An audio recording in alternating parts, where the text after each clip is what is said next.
So how long have you been using a pump for now? 6 years now. 6 years.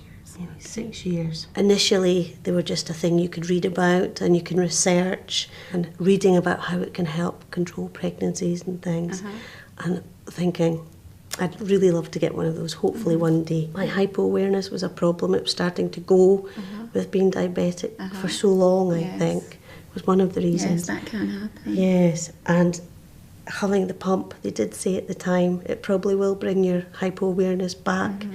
But I didn't actually believe that until, and it started to happen, because your control's so much better and you're not so high and not so low.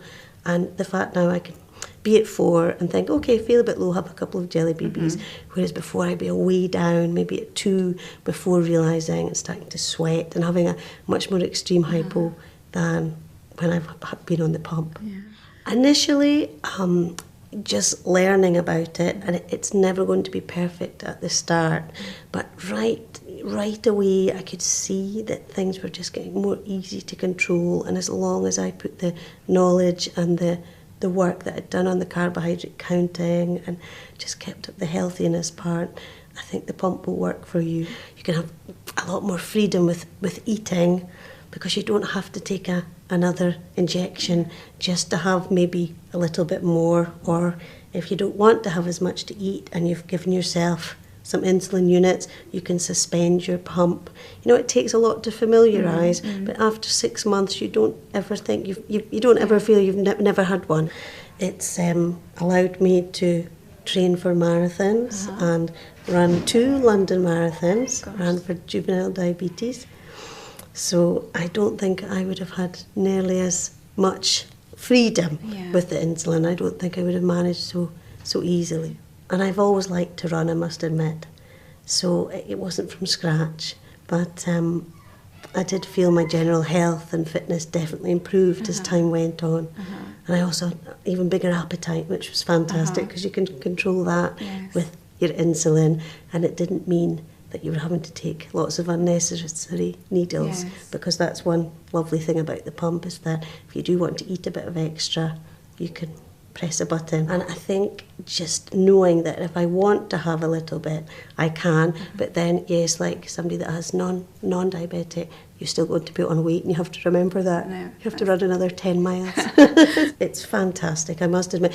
Initially, a lot of hard work. It's not a magic wand that you can wave to say, this is your cure, this is it. But if you put in the work initially, the end results are well worth everything. I would never ever go back. Just a nice feeling that nothing's going to hold me back and I can do this. And having diabetes, yes, it takes a bit of work, but it's not the end of the world. And just use the technology that we have to control it. Now, I know you've said lots of nice positive things about the pump.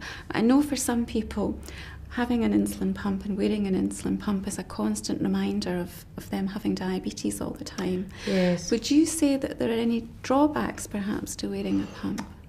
I myself can't see that I've found any drawbacks, because it can be concealed very easily.